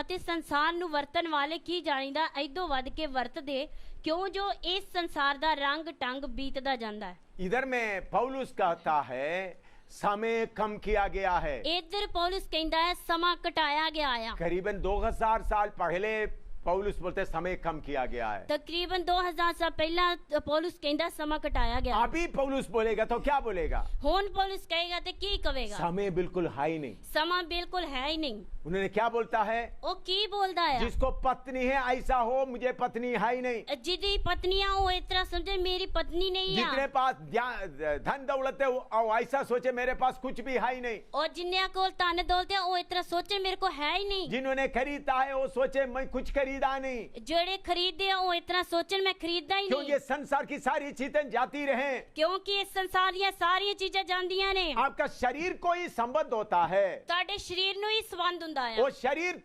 120 साल के बाद खत्म होना है। ਉਹ ਸਰੀਰ 120 ਸਾਲਾਂ ਤੋਂ ਬਾਅਦ ਖਤਮ ਹੋਣਾ ਹੈ। आपका आत्मा प्राण को कोई संबंध नहीं है। ਤੁਹਾਡੇ ਆਤਮਾ ਤੇ ਪ੍ਰਾਣ ਨੂੰ ਕੋਈ ਸੰਬੰਧ ਨਹੀਂ आपका ਹੈ। शरीर को माँ बाप है, भाई बहन है, पत्नी है, बच्चे हैं, ਤੁਹਾਡੇ ਸਰੀਰ ਨੂੰ ਮਾਂ-ਬਾਪ ਆ, ਭੈਣ ਭਰਾ ਆ, ਬੱਚੇ ਆ। लेकिन शरीर जब खत्म होता वो संबंध भी खत्म हो जाता। ਪਰ ਜਦੋਂ ਸਰੀਰ ਖਤਮ ਹੋ ਜਾਏਗਾ ਤਾਂ ਉਹ ਸੰਬੰਧ ਵੀ ਹਟ लेकिन आपका ਜਾਏਗਾ। आत्मा प्राण खत्म नहीं होता। ਪਰ ਤੁਹਾਡਾ ਆਤਮਾ ਪ੍ਰਾਣ ਖਤਮ ਨਹੀਂ ਹੁੰਦਾ। उसके लिए आप सोचना है ਉਹਦੇ ਵਾਸਤੇ ਤੁਸੀਂ ਸੋਚਣਾ ਆ। प्रभु यीशु क्यों बोला है त्यागने के लिए। ਪ੍ਰਭੂ ਯੀਸ਼ੂ ਕਿਉਂ ਆਖਿਆ ਤਿਆਗਣ ਵਾਸਤੇ? उसका असली मतलब आप समझना है। ਉਹਦਾ ਅਸਲੀ ਮਤਲਬ ਤੁਸੀਂ ਸਮਝਣਾ ਆ। एफिसियों की पत्री 3 अध्याय उसका 5 और 6। ਅਫੀਸੀਆਂ ਦੀ ਪੱਤਰੀ ਉਹਦਾ 3 ਬਾਬ ਉਹਦੀ 5 ਤੇ 6 ਆਇਤ। एफिसियों की पत्री 3 अध्याय उसका 5 और 6। ਅਫੀਸੀਆਂ ਦੀ ਪੱਤਰੀ 3 ਬਾਬ ਦੀ 5 ਅਤੇ 6 ਆਇਤ। जो अन्य समयों में मनुष्यों की संतानों को ऐसा नहीं बताया गया था, जैसा कि आत्मा के द्वारा अब उसके पवित्र प्रेरितों और फरिश्तेताओं पर प्रकट किया गया है, अर्थात यह कि मसीह यीशु में सुसमाचार के द्वारा अन्य जाति लोग मिरास में सांझी और एक ही देह के और प्रतिज्ञा के भागी हो। ਉਹ ਹੋਰਨਾਂ ਸਮਿਆਂ ਵਿੱਚ ਇਨਸਾਨਾਂ ਉੱਤੇ ਉਸ ਪ੍ਰਕਾਰ ਨਹੀਂ ਖੋਲਿਆ ਗਿਆ ਜਿਸ ਪ੍ਰਕਾਰ ਹੁਣ ਉਹਦੇ ਪਵਿੱਤਰ ਰਸੂਲਾਂ ਅਤੇ ਨਬੀਆਂ ਉੱਤੇ ਆਤਮਾ ਨਾਲ ਪ੍ਰਕਾਸ਼ ਕੀਤਾ ਗਿਆ ਹੈ, ਅਰਥਾਤ ਇਹ ਕਿ ਮਸੀਹ ਵਿੱਚ ਖੁਸ਼ਖਬਰੀ ਦੇ ਦੁਆਰਾ ਪਰਾਈਆਂ ਕੌਮਾਂ ਦੇ ਲੋਕ ਸੰਗੀ ਅਧਿਕਾਰੀ ਅਤੇ ਇੱਕੋ ਦੇਹੀ ਦੇ ਅਤੇ ਵਾਅਦੇ ਦੇ ਸਾਂਝੀ ਹਨ। इधर में हम क्यों त्यागना है उसका भेद लिखा है। इधर ਅਸੀਂ ਕਿਉਂ ਤਿਆਗਣਾ ਹੈ ਉਹਦਾ ਭੇਦ ਲਿਖਿਆ ਆ। क्यों घर में झगड़ा होने के लिए प्रभु दे रहा है। ਕਿਉਂ ਘਰ ਵਿੱਚ ਝਗੜਾ ਹੋਣ ਵਾਸਤੇ ਪ੍ਰਭੂ ਦਿੰਦਾ ਹੈ। प्रभु क्यों अलग करना जा रहा है। ਪ੍ਰਭੂ ਕਿਉਂ ਅਲੱਗ ਕਰਨ ਜਾਂਦਾ ਆ। प्रभु के योजना में एक शरीर, वन बॉडी, एक देह बनाने का योजना है। प्रभु ਦੀ ਮਰਜ਼ੀ ਦੇ ਅਨੁਸਾਰ ਇੱਕ ਸਰੀਰ ਬਣਾਉਣ ਦੀ ਯੋਜਨਾ ਆ। मैंने पहले आपको बताया है, ਮੈਂ ਤੁਹਾਨੂੰ ਪਹਿਲਾਂ ਦੱਸਿਆ ਆ। अनंतकाल का योजना, परमेश्वर का अनंतकाल का योजना क्या है। ਪਰਮੇਸ਼ਰ ਦੀ ਅਨੰਤ ਕਾਲ ਦੀ ਯੋਜਨਾ ਕੀ ਆ? नया धरती, नया आसमान, नया यरूशलेम। ਨਵੀਂ ਧਰਤੀ, ਨਵਾਂ ਆਕਾਸ਼, ਨਵਾਂ ਯਰੂਸ਼ਲਮ। ये धरती नाश होने वाला है। ਇਹ ਧਰਤੀ ਨਾਸ਼ ਹੋਣ ਵਾਲੀ सारे ਆ। साइंसदान ये बोलते हैं। ਸਾਰੇ ਸਾਇੰਸਦਾਨ ਇਹ ਕਹਿੰਦੇ ਆ नया धरती, नया आकाश आने वाला है, ਨਵਾਂ ਆਕਾਸ਼ ਅਤੇ ਨਵੀਂ ਧਰਤੀ ਆਉਣ ਵਾਲੀ ਆ और नया यरूशलेम आने वाला है। ਅਤੇ ਨਵਾਂ ਯਰੂਸ਼ਲਮ ਆਉਣ ਵਾਲਾ ਆ। उधर में रहने वाले ਉਧਰ ਰਹਿਣ ਵਾਲੇ एक देह के अंग बनकर रहना है। ਇੱਕ ਦੇਹ ਦੇ ਅੰਗ ਬਣ ਕੇ ਰਹਿਣਾ ਆ। जैसा पिता, पुत्र, पवित्र आत्मा तीनों मिलकर एक है, ਜਿਸ ਤਰ੍ਹਾਂ ਪਿਤਾ, ਪੁੱਤਰ, ਪਵਿੱਤਰ ਆਤਮਾ ਤਿੰਨੋਂ ਮਿਲ ਕੇ ਇੱਕ ਨੇ, उसके साथ कलीसिया भी मिलकर एक होना है। ਉਹਦੇ ਨਾਲ ਕਲੀਸਿਆ ਵੀ ਮਿਲ ਕੇ ਇੱਕ ਹੋਣਾ ਆ। इसलिए यूहन्ना 17 अध्याय में प्रभु यीशु कहता है, ਇਸ ਲਈ ਯਹੂਨਾ 17 ਅਧਿਆਇ ਵਿੱਚ ਪ੍ਰਭੂ ਯੀਸ਼ੂ ਮਸੀਹ ਕਹਿੰਦਾ हे ਆ, पिता, जैसा मैं तुझ में हूँ ਹੇ ਪਿਤਾ ਜਿਸ ਤਰ੍ਹਾਂ ਮੈਂ ਤੇਰੇ ਵਿੱਚ ਆ वो भी हम में हो। ਉਹ ਵੀ ਸਾਡੇ ਵਿੱਚ ਹੋਣ। इसका मतलब क्या है। ਇਹਦਾ ਮਤਲਬ ਕੀ ਆ? अलग अलग घर से आपको काट कर ਅਲੱਗ-ਅਲੱਗ ਕਰੋ, ਤੁਹਾਨੂੰ ਕੱਟ ਕੇ एक शरीर का अंग बनाना है। ਇੱਕ ਸਰੀਰ ਦਾ ਅੰਗ ਬਣਾਉਣਾ ਆ। परमेश्वर आपको दुख देने के लिए काटने नहीं जा रहा है। ਪਰਮੇਸ਼ਰ ਤੁਹਾਨੂੰ ਦੁੱਖ ਦੇਣ ਵਾਸਤੇ ਕੱਟਣ ਨਹੀਂ ਜਾ ਰਿਹਾ। परमेश्वर आपके घर में लड़ाई दुख देने के लिए नहीं दे रहा है, ਪਰਮੇਸ਼ਰ ਤੁਹਾਡੇ ਘਰ ਵਿੱਚ ਲੜਾਈ ਦੇ ਦੁੱਖ ਦੇਣ ਵਾਸਤੇ ਨਹੀਂ ਜਾ ਰਿਹਾ, बल्कि आपको काट कर एक शरीर का अंग बनाने के लिए है। ਬਲਕਿ ਤੁਹਾਨੂੰ ਕੱਟ ਕੇ ਇੱਕ ਸਰੀਰ ਦਾ ਅੰਗ ਬਣਾਉਣ ਵਾਸਤੇ ये ਆ। अलग अलग घर से काट कर लेके आया, ਅਲੱਗ-ਅਲੱਗ ਕਰੋ, ਕੱਟ ਕੇ ਲੈ ਕੇ ਆਇਆ, एक शरीर बन रहा है। ਇੱਕ ਸਰੀਰ ਬਣਦਾ ਆ। यह है भेद। ਇਹ ਆ ਭੇਦ। ये पहले लोगों को मालूम नहीं था। ਇਹ ਪਹਿਲੇ ਲੋਕਾਂ ਨੂੰ ਪਤਾ ਨਹੀਂ ये ਸੀ। धर्म परिवर्तन के लिए नहीं है, ਇਹ ਧਰਮ ਪਰਿਵਰਤਨ ਵਾਸਤੇ ਨਹੀਂ ਆ। हिंदुओं से लेकर ईसाई बनाने के लिए नहीं है, ਹਿੰਦੂਆਂ ਤੋਂ ਈਸਾਈ ਬਣਾਉਣ ਵਾਸਤੇ ਨਹੀਂ ਆ। मुसलमान से ईसाई बनाने के लिए नहीं है, ਮੁਸਲਮਾਨਾਂ ਤੋਂ ਈਸਾਈ ਬਣਾਉਣ ਵਾਸਤੇ ਨਹੀਂ सिख ਆ। मदद से ईसाई बनाने का नहीं है। ਸਿੱਖਾਂ ਤੋਂ ਈਸਾਈ ਬਣਾਉਣ ਵਾਸਤੇ ਨਹੀਂ चाहे ਆ। हिंदू हो, मुसलमान हो, ईसाई हो, सिख हो, ਚਾਹੇ ਹਿੰਦੂ ਹੋਵੇ, ਸਿੱਖ ਹੋਵੇ, ਮੁਸਲਮਾਨ ਹੋਵੇ, ਈਸਾਈ ਹੋਵੇ, कोई भी हो, ਕੋਈ ਵੀ ਹੋਵੇ, उनको काट कर ਉਹਨੂੰ ਕੱਟ ਕੇ परमेश्वर का शरीर में जोड़ना है। ਪਰਮੇਸ਼ਰ ਦੇ ਸਰੀਰ ਵਿੱਚ ਜੋੜਨਾ ਆ। बहुत लोग बोलते हैं धर्म परिवर्तन है। ਬਹੁਤ ਸਾਰੇ ਲੋਕ ਕਹਿੰਦੇ ਧਰਮ ਪਰਿਵਰਤਨ ਆ। धर्म परिवर्तन से कोई फायदा नहीं है। ਧਰਮ ਪਰਿਵਰਤਨ ਤੋਂ ਕੋਈ ਫਾਇਦਾ ਨਹੀਂ ਆ। चाहे ईसाई हो, ਚਾਹੇ ਈਸਾਈ ਹੋਵੇ, अपने रिश्तेदारों से काट कर यीशु के शरीर में जोड़ना है। ਆਪ ਆਪਣੇ ਰਿਸ਼ਤੇ ਤੋਂ ਕੱਟ ਕੇ ਯੀਸ਼ੂ ਮਸੀਹ ਦੇ ਨਾਲ ਜੁੜਨਾ ਆ। चाहे हिंदू हो, ਚਾਹੇ हिंदू होवे चाहे मुसलमान हो, चाहे मुसलमान उस होवे, सर्वशक्तिमान परमेश्वर के शरीर में एक अंग की तरह जोड़ना है। उस सर्वशक्तिमान परमेश्वर दे शरीर विच एक अंग दी तरह जुड़ना है। इसलिए आपको काट के लाता है। इसलिए तानू कट के लियाउंदे आ। इसलिए प्रभु बोला मैं तलवार चलाने आया हूँ। इसलिए प्रभु कहंदा मैं तलवार चलाउण आया तलवार से हां। आपस में काटने के लिए नहीं, तलवार दे नाल आपस विच कटण वास्ते नहीं, आपको अपने शरीर की रिश्ता से काटना है। तानू तुहाडे शरीर तो कटना आ, शरीर के रिश्ता से काटना है, शरीर दे रिश्ते तो कटना है, शरीर के लगाव से काटना है, शरीर दे लगाव तो कटना है, अनंत काल का परमेश्वर का शरीर में जोड़ना है, अनंत काल दे शरीर दे नाल परमेश्वर दे नाल जोड़ना है, परमेश्वर के साथ जोड़ना है। परमेश्वर दे नाल जोड़ना इसलिए है। घर का लड़ाई फायदा का है। इस करके घर दी लड़ाई फायदे दी आ। भाई बहन के आपस का लड़ाई फायदा का है। भैन भरा दी आपस दी लड़ाई फायदे दी आ। जितना भी लड़ाई होता है जिन्नी भी लड़ाई हुंदी आ वो सब फायदा का है। वो सारी फायदे दी आ। कैसा फायदा हो जाता है? किस तरह फायदा हुंदा है? एक एक कट कर, एक एक कट के, एक एक अंग को काट कर एक एक अंग नु कट के परमेश्वर के शरीर में जोड़ देता है। परमेश्वर दे शरीर दे नाल जोड़ दिंदे आ। उस शरीर का सिर कौन है? उस शरीर दा सिर कौन है? कोलोसियों की पत्री 1:18, कुलोसियां दी पत्री 1:18 आयत। कोलोसी 1:18। कुलसियां दी पत्री 1:18 आयत। वही देह अर्थात कलीसिया का सिर है, वही आदि है और मरे हुओं में से जी उठने वालों में पहलौटा की सब बातों में वही प्रधान ठहरे। अते ओ दही दा अर्थात कलीसिया दा सर है, ओ आद है अते मुर्दियां विचों जेठा है, भई ओ सबना गल्लां विच प्रधान होवे। मेरे प्यारे भाइयों बहनों, सर्वशक्तिमान परमेश्वर एक शरीर बना रहा है। मेरे प्यारे भैन ते भरावो, सर्वशक्तिमान परमेश्वर एक शरीर बनाउंदा आ। उस शरीर का सिर है प्रभु यीशु मसीह। उस शरीर दा सिर है प्रभु यीशु मसीह। मुझे और आपको अलग अलग अंग के तौर पर वो बना देता है। तानू ते मैनू अलग अलग अंग दी तरह बना दिंदा आ। एफेसी 5:30 से 32 तक पढ़ते हैं। अफसियां दी पत्री 5 बाब दी 30 तो लेके 32 तक। एफेसी 5:30 से 32। अफसियां दी पत्री 5 बाब दी 30 तो लेके 32 तक। इसलिए कि हम उसकी देह की अंग है, इस कारण मनुष्य अपने माता पिता को छोड़कर अपनी पत्नी से मिला रहेगा और वो दोनों एक तन होंगे। वो ये तो भेद बड़ा है, पर मैं यहाँ मसीह और कलीसिया के विषय में कहता हूँ। क्यों जो असी ओ दी देही दे अंग हाँ, इस करके मनुख अपने मापे छड़ के अपनी पत्नी नाल मिलिया रहेगा अते ओ दोवें एक शरीर होणगे। ए भेद तां वड्डा है, पर मैं मसीह अते कलीसिया दे विखे बोलदा हां, पर तुसां विचों भी बस इधर में प्रभु यीशु मसीह पौलुस कलीसिया का भेद खोलकर बता रहा है। इधर पौलुस कलीसिया दा भेद खोल के दसदा है। उन्होंने बोलते हम उनके शरीर के अंग है। ओ कहंदा है असी ओदे शरीर दे अंग हां। इधर में लिखा इस कारण मनुष्य अपने माता पिता को छोड़कर अपनी पत्नी से मिला रहेगा, वे दोनों एक तन होंगे। इस कारण मनुख अपने मापे छड़ के अपनी पत्नी नाल मिलिया रहेगा अते ओ दोवें एक शरीर होणगे। देखिए, आपने देखा होगा घरों में बेटियों को परवरिश करके शादी तक लेके आता है। देखो तुसी घरां विच वेख्या होएगा, बेटी दी परवरिश करके शादी तक लेके आउंदे ने। सब लोग शादी के लिए तैयारी कर देता है। सारे लोग शादी वास्ते तैयारी कर दिंदे आ। जब शादी करके जुदाई का समय आता है, जिदों शादी करके जुदाई दा समा आंदा, हम देखते हैं बेटी भी रोती है, असी देखते हैं बेटी भी रोंदी आ, माँ भी रोती है, माँ भी रोंदी आ, भाई भी रोती है, भरा भी रोंदे ने, बाप भी रोती है, बाप भी रोंदा आ। सब लोग रोते हैं। सारे लोग रोंदे ने। क्यों? क्यों? बेटी घर छोड़कर जा रही है। बेटी घर छड़ के जांदी आ।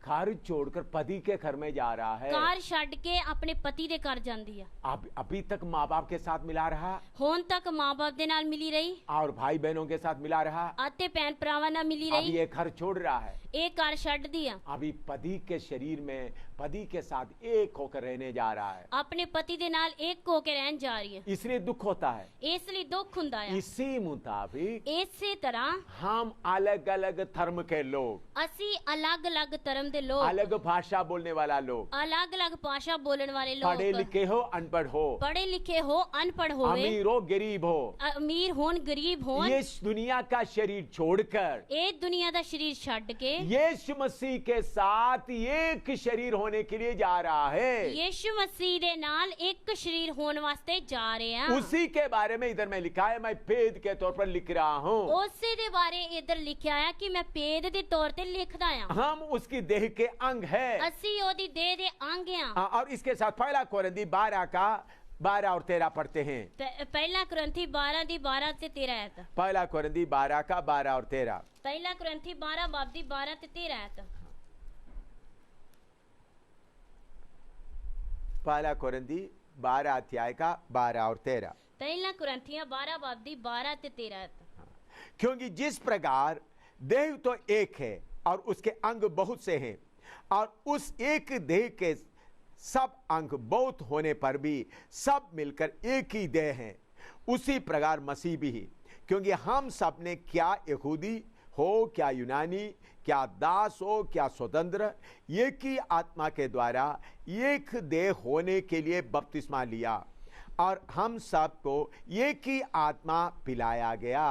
जिस तरह शरीर एक है ਅਤੇ ਉਹਦੇ ਅੰਗ ਬਹੁਤੇ ਹਨ, ਅਤੇ ਸਰੀਰ ਦੇ ਸਾਰੇ ਅੰਗ ਭਾਵੇਂ ਬਹੁਤੇ ਹਨ, ਪਰ ਤਾਂ ਵੀ ਰਲ ਕੇ ਇੱਕੋ ਸਰੀਰ ਹੋਇਆ, ਸੋ ਇਸੇ ਤਰ੍ਹਾਂ ਮਸੀਹ ਵੀ ਹੈ।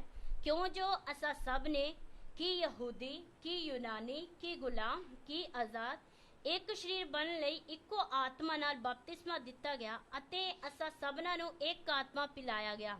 परमेश्वर का प्रेम आप थोड़ा देखें। परमेश्वर दा प्रेम तुसी थोड़ा वेखिए। परमेश्वर आपको थोड़ा तसल्ली देना नहीं चाहता। परमेश्वर तानु थोड़ी तसल्ली देना नहीं चाहता। परमेश्वर आपको नरक से बचाना सिर्फ नहीं चाहता। प्रभु परमेश्वर तानु नरक तो ही सिर्फ बचाना नहीं चाहता। परमेश्वर आपका बीमारी दूर करना नहीं सिर्फ नहीं चाहता। परमेश्वर ताड़ी बीमारी नु ही सिर्फ दूर नहीं करना चाहता। परमेश्वर आपको आशीष देना सिर्फ नहीं चाहता। परमेश्वर तानु सिर्फ आशीष देना नहीं चाहता। परमेश्वर आपको अपने शरीर में शामिल कराना चाहता है। परमेश्वर तानु अपने शरीर विच शामिल कराना चाहता है। इससे बड़ा कोई आशीष हो सकता है? इस तो वध के कोई आशीष हो सकती है? इससे बड़ा कोई प्रेम हो सकता है? इस तो वध के कोई प्रेम हो सकता हम है? उस सर्वशक्तिमान परमेश्वर के सामने कौन हैं?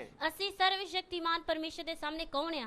बिल्कुल कीड़े हैं, बिल्कुल कीड़े हैं, मिट्टी का धूल के समान है, मिट्टी दी तूल दे समान है। हमारा रिश्ता लो आपस का क्या है? साडा आपस विच रिश्ता की है? थोड़ी देर का है। थोड़ी देर दा। प्रभु उसमें से हमको निकाल कर प्रभु ओदे विचों सानू कढ के अपने शरीर का अंग बनाना चाहता है। अपने शरीर दा अंग बनाना चाहता है। उसी के लिए बपतिस्मा दिलाया गया है। ओदे ही लई बपतिस्मा दिवाया गया है। बपतिस्मा के द्वारा यीशु को इसलिए पहना है, बपतिस्मे दे द्वारा इसलिए यीशु नु पहनने आए। हमारा पुराना रिश्ता पुराना शरीर इसलिए पानी में दफन किया गया है। साडा पुराना रिश्ता पुराना शरीर इसलिए पानी विच दफन कीता है। नया शरीर हो गया, नवा शरीर हो गया, और यीशु के शरीर के अंग में जोड़ दिया गया। अते यीशु दे शरीर दे अंग विच जोड़ दिता। इसी के लिए आत्मा भी दिया गया है। इसलिए आत्मा भी दिता गया है। इसलिए घर में लड़ाई नुकसान करने के लिए नहीं। इसलिए घर विच लड़ाई नुकसान करने वास्ते यीशु नहीं। तलवार खानदान में घर में भेजता है बर्बादी के लिए नहीं। यीशु तलवार भेजता है बर्बादी वास्ते नहीं। मैं मेरा नानी के बारे में याद करता हूँ। मैं अपनी नानी दे बारे याद करता जब मेरा नानी प्रभु यीशु में आया, ਜਦੋਂ ਮੇਰੀ नानी प्रभु यीशु मसीह विच आई, उनको इतना पिटाई किया गया। ओनू इन्ना मारिया गया। मेरा माँ का उम्र सिर्फ 2.5 साल का था। मेरी माँ दी उम्र सिर्फ 2.5 सालां दी उनका सी। घर से निकाला गया। ओदे घरों कढिया गया। उनका दाहिने हाथ का 3 अंगुली, बाएं हाथ का 2 अंगुली तोड़ दिया गया था। इस सज्जे हाथ दिया 3 ते खब्बे हाथ दिया 2 उंगलियां से अमीर घर में रहने वाली थी। अमीर घर विच रहने वाली उनके सी। घर में अपना हाथी भी था, ओदे अपने घर विच हाथी भी सी, लेकिन उनको घर से निकाला गया। पर ओनू घरों कढिया गया। उधर से 6 मील तक उनको डंडूरा पड़ते हुए लेके गया। उसनु 2 लाख में जाते लेके गया। उसनु टंडोरा फेर दे ओनू 6 मील लेके गए। तो उधर जाके बोले इनको किसी को कोई घर में रहने नहीं देना है। उस जगह थी जाके बोले इन्हू किसी दे घर रहने नहीं देना। फिर भी उन्होंने अपना विश्वास नहीं छोड़ा। फिर भी उन्हें अपना विश्वास नहीं उस छोड़ा। विश्वास में बने रहे। उस विश्वास विच बनी 2.5 साल के बाद 2.5 साल तो बाद जिस बाप ने उनको घर से निकाला, जिस बाप ने उन्हें करो कढ़िया, वापस लेके आए। वापस लेके आया। 11 लोग इकट्ठा बपतिस्मा लिया। 11 लोगों ने इकट्ठा बपतिस्मा लिया। लिया। मैं प्रभु का बहुत धन्यवाद देता हूँ। मैं प्रभु ਦਾ ਬਹੁਤ ਧੰਨਵਾਦ ਕਰਦਾ ऐसा उन्होंने कष्ट उठाने के कारण ਇਸ ਤਰ੍ਹਾਂ ਨੇ ਕਸ਼ਟ ਚੁੱਕਣ ਦੇ ਕਾਰਨ कितने लोग मसीह के देह में अंग हो गया। ਕਿੰਨੇ ਲੋਕ ਮਸੀਹ ਦੀ ਦੇਹ ਦੇ ਅੰਗ ਹੋ ਗਏ। मेरा पिता मसीह के देह में अंग हो गया। ਮੇਰਾ ਪਿਤਾ ਮਸੀਹ ਦੀ ਦੇਹ ਦਾ ਅੰਗ ਹੋ मेरा ਗਿਆ। माता मसीह का देह का अंग हो गया। ਮੇਰੀ ਮਾਤਾ ਮਸੀਹ ਦੀ ਦੇਹ ਦੀ ਅੰਗ ਹੋ ਗਈ। मेरा दादा मसीह का देह का अंग हो गया। ਮੇਰਾ ਦਾਦਾ ਮਸੀਹ ਦੀ ਦੇਹ ਦਾ ਅੰਗ ਹੋ ਗਿਆ। मेरा दादी मसीह का देह का अंग हो गया। ਮੇਰੀ ਦਾਦੀ ਮਸੀਹ ਦੀ ਦੇਹ ਦੀ ਅੰਗ मेरा ਹੋ गई। नाना ये मसीह का देह का अंग हो गया। ਮੇਰਾ ਨਾਨਾ ਮਸੀਹ ਦੀ ਦੇਹ ਦਾ ਅੰਗ मेरा ਹੋ ਗਿਆ। नानी मसीह का देह का अंग हो गया। ਮੇਰੀ ਨਾਨੀ ਮਸੀਹ ਦੀ ਦੇਹ ਦੀ ਅੰਗ मेरा ਹੋ ਗਈ। पत्नी मसीह का देह का अंग हो गया। ਮੇਰੀ ਪਤਨੀ ਵੀ ਮਸੀਹ ਦੀ ਦੇਹ ਦੀ ਅੰਗ मेरा ਹੋ ਗਈ। बेटा मसीह का देह का अंग हो गया। ਮੇਰਾ ਬੇਟਾ ਵੀ ਮਸੀਹ ਦੀ ਦੇਹ ਦਾ ਅੰਗ मेरा ਹੋ ਗਿਆ। बेटी मसीह का देह का अंग हो गया। ਮੇਰੀ ਬੇਟੀ ਵੀ ਮਸੀਹ ਦੀ ਦੇਹ ਦੀ ਅੰਗ ਹੋ हमारा ਗਈ। रिश्ता पक्का हो गया। ਸਾਡਾ ਰਿਸ਼ਤਾ ਪੱਕਾ ਹੋ हम ਗਿਆ। नया यरूशलेम में इकट्ठा रहेंगे। ਅਸੀਂ ਨਵੇਂ ਯਰੂਸ਼ਲਮ ਵਿੱਚ ਇਕੱਠੇ ਰਵਾਂਗੇ। कोई जुदा नहीं कर सकता। ਕੋਈ ਵੀ ਸਾਨੂੰ ਯੁਦਾ ਨਹੀਂ ਕਰ ਸਕਦਾ। हमेशा तक इकट्ठा रहेंगे। ਹਮੇਸ਼ਾ ਤੱਕ ਇਕੱਠੇ उधर ਰਵਾਂਗੇ। में मौत नहीं होगा। ਉਧਰ ਮੌਤ ਨਹੀਂ उधर ਹੋਵੇਗੀ। जुदाई नहीं होगा। ਉਧਰ जुदाई नहीं उधर भूख होगी। नहीं होगा। उधर भूख नहीं उधर होगी। बीमारी नहीं होगा। उधर बीमारी नहीं उधर होगी। अंधेरा नहीं होगा। उधर हनेरा नहीं आनंद होएगा। ही आनंद होगा। आनंद ही आनंद ये होवेगा। कैसा हुआ? ये किस तरह होया? पहले काट कर अलग किया। ਪਹਿਲਾ ਕੱਟ ਕੇ ਅਲੱਗ ਕੀਤਾ। पहले घर में झगड़ा आने दिया। ਪਹਿਲਾ ਘਰ ਵਿੱਚ ਝਗੜਾ ਆਉਣ ਦਿੱਤਾ। पहले घर में तलवार आने दिया। ਪਹਿਲਾ ਘਰ ਵਿੱਚ ਤਲਵਾਰ ਆਉਣ ਦਿੱਤੀ। पहले घर का शांति भंग कर किया गया। ਪਹਿਲਾ ਘਰ ਦੀ ਸ਼ਾਂਤੀ ਨੂੰ ਹਟਾ ਦਿੱਤਾ। पहले घर में दुश्मनी आया। ਪਹਿਲਾ ਘਰ ਵਿੱਚ ਦੁਸ਼ਮਣੀ ਆਈ। और उसके कारण एक एक को काट दिया। ਉਹਦੇ ਕਾਰਨ ਇੱਕ ਇੱਕ ਨੂੰ ਕੱਟ ਦਿੱਤਾ। उस परमेश्वर का शरीर का अंग बना दिया। ਉਸ ਪਰਮੇਸ਼ਰ ਦੇ ਸਰੀਰ ਦਾ ਅੰਗ ਬਣਾ ਦਿੱਤਾ। कितना खुशी की बात है। ਕਿੰਨੀ ਖੁਸ਼ੀ ਦੀ ਗੱਲ अभी ਹੈ। मौत से हमको कोई डर नहीं है। ਹੁਣ ਸਾਨੂੰ ਮੌਤ ਤੋਂ ਕੋਈ ਡਰ ਨਹੀਂ ਆ। मौत होने से हम सीधा परमेश्वर के साथ में उस शरीर में शामिल हो जाएंगे।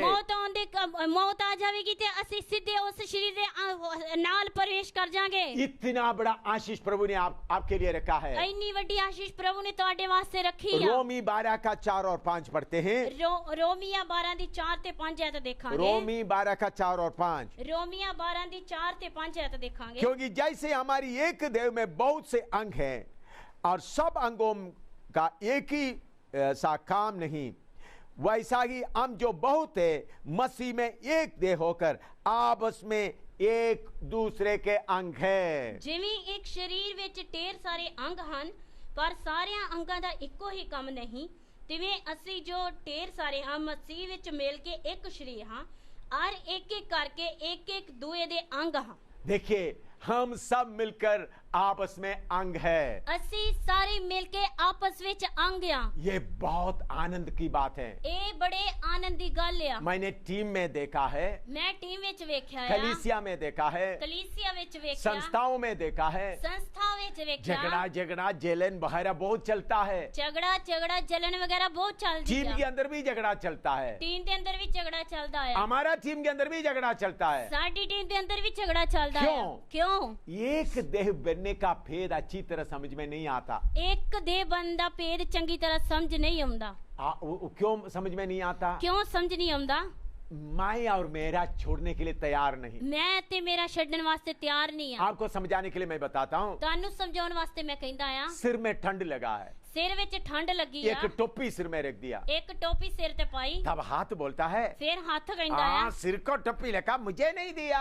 ਹਾਂ ਹੱਥ ਕਹਿੰਦਾ ਆ ਸਿਰ ਨੂੰ ਟੋਪੀ ਦਿੱਤੀ ਆ ਪਰ ਮੈਨੂੰ ਨਹੀਂ ਦਿੱਤੀ। ऐसा बोलते हैं? ਇਸ ਤਰ੍ਹਾਂ ਕਹਿੰਦਾ ਆ? नहीं बोलते हैं। ਨਹੀਂ ਕਹਿੰਦਾ। सिर का ठंड के लिए टोपी रखा तो हाथ भी खुश हो जाता है। ਸਿਰ ਦੇ ਵਾਸਤੇ ਟੋਪੀ ਰੱਖੀ ਤੇ ਹੱਥ ਵੀ ਖੁਸ਼ ਹੁੰਦਾ ਆ। अभी पाँव में जुराब सॉक्स लगा दिया ਪੈਰਾਂ ਵਿੱਚ ਜਰਾਬਾਂ ਪਾਈਆਂ ਵਾ तो हाथ बोलता है ਤੇ ਹੱਥ ਕਹਿੰਦਾ ਆ मुझे भी 5 अंगुली है, ਮੈਨੂੰ ਵੀ 5 ਉਂਗਲੀਆਂ मुझे ਨੇ, क्यों जुराब नहीं दिया? ਮੈਨੂੰ ਕਿਉਂ ਨਹੀਂ ਜਰਾਬਾਂ ਦਿੱਤੀਆਂ? ऐसा नहीं बोलता है। ਇਸ ਤਰ੍ਹਾਂ ਨਹੀਂ ਕਹਿੰਦਾ। ਕਿਉਂ?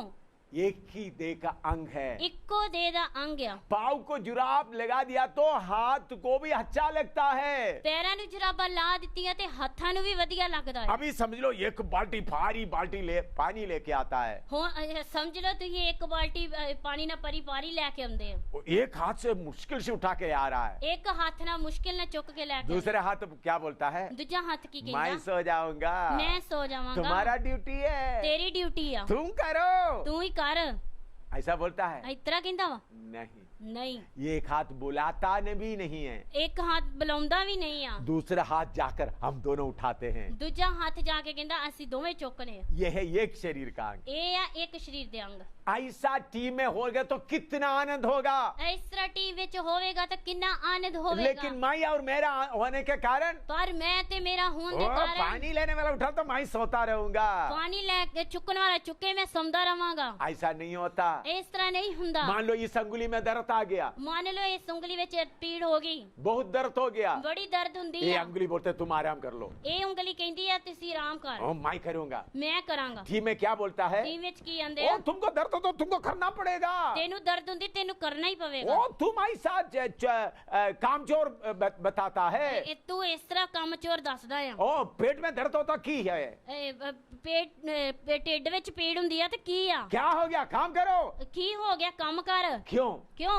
एक देह का मन नहीं है। ਇੱਕ ਦੇਹ ਦਾ ਮਨ ਨਹੀਂ ਆ। ओ प्रभु का धन्यवाद हो। ਉਹ ਪ੍ਰਭੂ ਦਾ ਧੰਨਵਾਦ ਆ। हमको आपस में एक देह का अंग बनकर रहने के लिए प्रभु चाहता है। ਅਸੀਂ ਆਪਸ ਵਿੱਚ ਇੱਕ ਦੇਹ ਦਾ ਅੰਗ ਬਣ ਕੇ ਰਹਿਣ ਵਾਸਤੇ ਪ੍ਰਭੂ ਚਾਹੁੰਦਾ ਆ। अब इस हाथ में दर्द आ गया तो ਇਸ ਹੱਥ ਵਿੱਚ ਪੀੜ ਹੋਈ ਤਾਂ दूसरा हाथ पूरा काम करेगा। ਦੂਜਾ ਹੱਥ ਪੂਰਾ ਕੰਮ ਕਰੇਗਾ।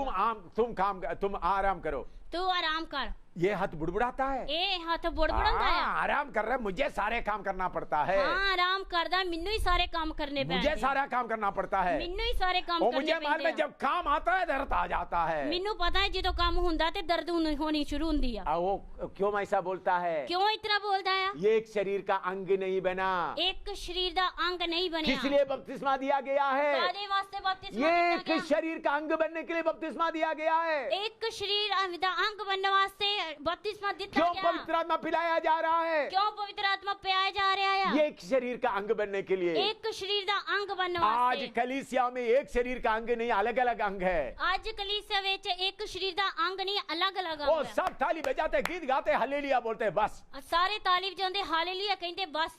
अगर किसी के घर में दुख हो गया, ਅਗਰ ਕਿਸੇ ਦੇ ਘਰ ਦੁੱਖ ਹੋ कोई ਗਿਆ परवाह नहीं। ਕੋਈ ਪਰਵਾਹ ਨਹੀਂ। अगर किसी को कुछ हो गया, ਅਗਰ ਕਿਸੇ ਨੂੰ ਕੁਝ ਹੋ कोई ਗਿਆ परवाह नहीं। ਕੋਈ ਪਰਵਾਹ और ਨਹੀਂ। टेलीफोन में बोलते हैं हाँ ठीक है, ठीक है। ਹਾਂ ਟੈਲੀਫੋਨ ਵਿੱਚ ਕਹਿੰਦੇ ਠੀਕ ਆ ਠੀਕ ਆ। लेकिन जब पेंतिकोस्त का सेवकाई शुरू हो गया, ਪਰ ਜਦੋਂ ਪੈਂਤੀਕੋਸਟਲ ਦੀ ਸੇਵਾ ਸ਼ੁਰੂ ਹੋ ਗਈ, तब कोई बीमार हो गया तो ਅਗਰ ਕੋਈ ਬਿਮਾਰ ਹੋ ਗਿਆ ਤਾਂ सारे जाकर उधर बैठ जाता है। ਸਾਰੇ ਉੱਥੇ ਜਾ ਕੇ ਬਹਿ ਜਾਂਦੇ ਨੇ। जब तक वो उठता नहीं, उधर बैठकर प्रार्थना कर देते हैं। ਜਦੋਂ ਤੱਕ ਉਹ ਉੱਠਦਾ नहीं ਬਹਿ ਕੇ ਪ੍ਰਾਰਥਨਾ ਕਰਦੇ वो है ਰਹਿੰਦੇ ਆ। एक शरीर का अंग। ਉਹ ਆ ਇੱਕ ਸਰੀਰ ਦਾ ਅੰਗ। प्रभु ने हमको एक शरीर का अंग बनने के लिए बुलाया गया है। ਪ੍ਰਭੂ ਨੇ ਸਾਨੂੰ ਇੱਕ ਸਰੀਰ ਦਾ ਅੰਗ ਬਣਨ ਵਾਸਤੇ ਬੁਲਾਇਆ ਆ। ओ कितना बड़ी अच्छी बात है। ਕਿੰਨੀ ਵੱਡੀ ਤੇ ਚੰਗੀ ਗੱਲ ਆ। पहला सदी का हालत थोड़ा देखिए। ਪਹਿਲੀ ਸਦੀ ਦੀ ਹਾਲਤ ਵੇਖਾਂਗੇ।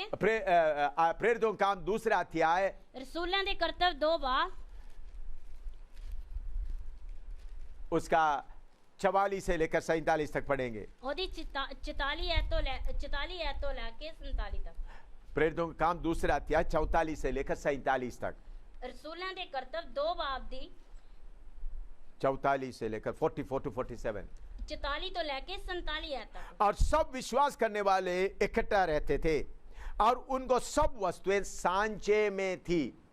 वे अपनी अपनी संपत्ति और सामान बेच बेचकर जैसी जिसकी आवश्यकता होती थी बांट दिया करते थे। वे प्रतिदिन एक मन होकर मंदिर में इकट्ठे होते थे और घर कर रोटी तोड़ते हुए आनंद और मन की सीधाई से भोजन किया करते थे और परमेश्वर की स्तुति करते थे। और सब लोग उनसे प्रसन्न थे और जो उद्धार पाते थे उनको प्रभु प्रतिदिन उनमें शामिल मिला देता था। ਅਰ ਜਿਨ੍ਹਾਂ ਨੇ ਨੀਚਾ ਕੀਤੀ ਸੀ ਉਹ ਸਭ ਇਕੱਠੇ ਸਨ ਅਤੇ ਸਾਰੀਆਂ ਵਸਤਾਂ ਵਿੱਚ ਪਾਈਵਾਲ ਸਨ ਅਤੇ ਆਪਣੀ ਮਿਲਕ ਅਰ ਮਾਲ ਵੇਚ ਕੇ ਜਹੀ ਕਿਸੇ ਨੂੰ ਲੋੜ ਹੁੰਦੀ ਸੀ ਸਭਨਾਂ ਨੂੰ ਵੰਡ ਦਿੰਦੇ ਸਨ। ਅਰ ਦਿਨੋ ਦਿਨ ਇੱਕ ਮਨ ਹੋ ਕੇ ਹੈਕਲ ਵਿੱਚ ਲਗਾਤਾਰ ਰਹਿੰਦੇ ਅਤੇ ਕਰੀ ਰੋਟੀ ਤੋੜਨ। ਉਹ ਖੁਸ਼ੀ ਅਤੇ ਸਿੱਧੇ ਮਨ ਨਾਲ ਭੋਜਨ ਛਕਦੇ ਅਤੇ ਪਰਮੇਸ਼ਰ ਦੀ ਉਸਤਤ ਕਰਦੇ ਅਰ ਸਾਰਿਆਂ ਲੋਕਾਂ ਨੂੰ ਪਿਆਰੇ ਸਨ ਅਤੇ ਪ੍ਰਭੂ ਦਿਨੋ ਦਿਨ ਉਹਨਾਂ ਨੂੰ ਜਿਹੜੇ ਬਚਾਏ ਜਾਂਦੇ ਸਨ ਉਹਨਾਂ ਵਿੱਚ ਰਲਾਉਂਦਾ ਸੀ। इसके साथ प्रेरितों का काम 4 का 32 से लेकर 35 भी पढ़ते हैं। ਇਹਦੇ ਨਾਲ ਰਸੂਲਾਂ ਦੇ ਕਰਤੱਵ 4 ਬਾਬ ਦੀ 32 ਤੋਂ ਲੈ ਕੇ 35 ਐਤ ਤੱਕ ਦੇਖਾਂਗੇ। प्रेरितों का 4 का 32 से लेकर 35 तक। रसूलां दे करतब 4 बाब दी 32 ਤੋਂ ਲੈ ਕੇ 35 ਐਤ तक। विश्वास करने वालों की मंडली एक चित्त और एक मन की थी। यहां तक कि कोई भी अपनी संपत्ति अपनी नहीं करता था, परंतु सब कुछ सांचे में था। प्रेरित बड़ी सामर्थ से प्रभु यीशु को जी उठने की गवाही देते रहे और उन सब पर बड़ा अनुग्रह था। उनमें कोई भी दरिद्र ना था, क्योंकि जिनके पास भूमि या घर थे वे उनको बेच बेच कर बिकी हुई वस्तुओं का दाम लाते और उसे प्रेरितों के पांव पर रखते थे, और जैसी जिसे आवश्यकता होती थी उसके अनुसार हर एक को बांट दिया करते थे। नेचा करने वालियां दी मंडली एक मन अते एक जान सी, और किसी ने अपने माल विचों किसी चीज ਨੂੰ ਆਪਣੀ ਨਹੀਂ ਆਖਿਆ, ਪਰ ਉਹ ਸਾਰੀਆਂ ਵਸਤਾਂ ਵਿੱਚ ਪਾਈਵਾਲ ਸਨ ਅਤੇ ਰਸੂਲ ਵੱਡੀ ਸ਼ਕਤੀ ਨਾਲ ਪ੍ਰਭੂ ਯੀਸ਼ੂ ਦੇ ਜੀ ਉੱਠਣ ਦੀ ਸਾਖੀ ਦਿੰਦੇ ਸਨ, ਔਰ ਉਹਨਾਂ ਸਭਨਾਂ ਉੱਤੇ ਵੱਡੀ ਕਿਰਪਾ ਸੀ। ਉਹਨਾਂ ਵਿੱਚੋਂ ਕਿਸੇ ਨੂੰ ਘਾਟਾ ਨਾ ਸੀ, ਇਸ ਲਈ ਕਿ ਸਾਰੇ ਜ਼ਮੀਨਾਂ ਘਰਾਂ ਦੇ ਮਾਲਿਕ ਸਨ ਅਤੇ ਉਹਨਾਂ ਨੂੰ ਵੇਚ ਕੇ ਵਿਕੀਆਂ ਹੋਈਆਂ ਵਸਤਾਂ ਦਾ ਮੁੱਲ ਲਿਆਉਂਦੇ ਅਤੇ ਰਸੂਲਾਂ ਦੇ ਚਰਨਾਂ ਉੱਤੇ ਤਰਦੇ ਸਨ ਅਤੇ ਹਰੇਕ ਨੂੰ ਉਹਦੀ ਲੋੜ ਅਨੁਸਾਰ ਵੰਡ